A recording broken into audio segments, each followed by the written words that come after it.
Hello, my name is Mike. I was born in a very dangerous family with a tough dad and a brother and a mother who was really dependent on them.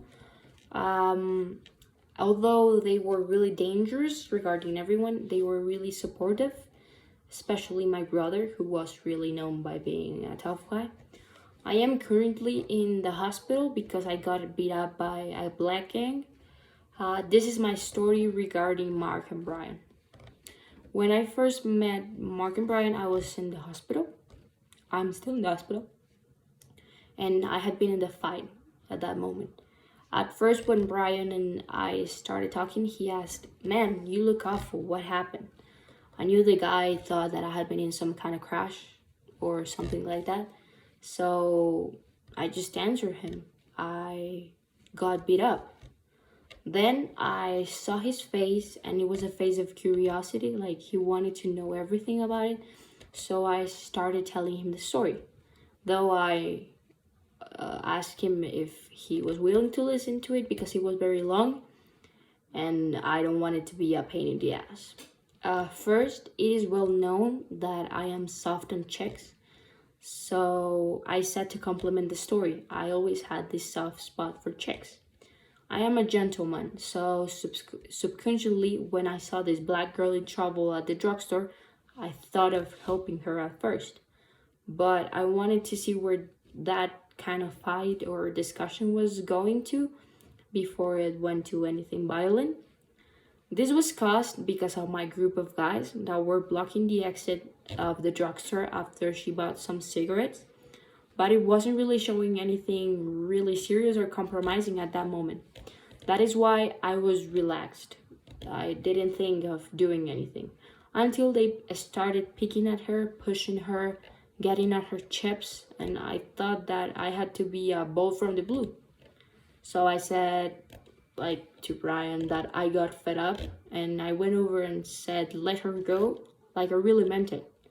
My whole gang knew that I was no man to mess with because my brother, who was a really tough guy, was dangerous and was in jail at the moment. So I said to Brian that my big brother, he's got a pretty big rep as a tough guy in our neighborhood. Then I just asked the girl how she was and where she was heading. She thought I had evil intentions because I was from the gang. And of course she had her reasons, but I convinced her and gave her a ride home. After a while, we were in the car and I started talking way too much. So I told Brian, I kept talking because that's what I do with animals when they're hurt and scared. So I just kept talking to her to calm her down. Although life had already given me lessons at the time, this time curiosity killed the cat. Because when we got to the place she had got me to, I noticed that it was an all-black neighborhood. It was almost as loud as my neighborhood, but this time I had no gang or brother to hold these guys from punching me. And this for me had a really bad smell. I pulled down the car and told her that we were there at the location. And as soon as we got there, this really big guy got me out of the car and asked me, "You heard her, white boy?"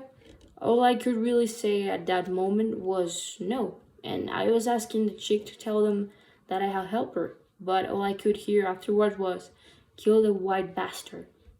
And I almost joined the hip of that, which wasn't so funny since my own family said that I was responsible. But I was just doing a good action that didn't exactly go well. I knew from the look in the eye from both Brian and Mark that they had my exact opinion.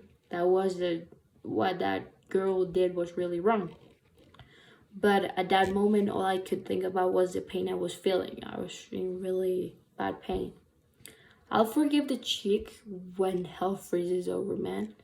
Finally, I think in the future I'll be a bit more careful, taking with me some guns or stuff that could help me, or simply don't go into these kind of situations. But it's really developing my card in the future. Thank you.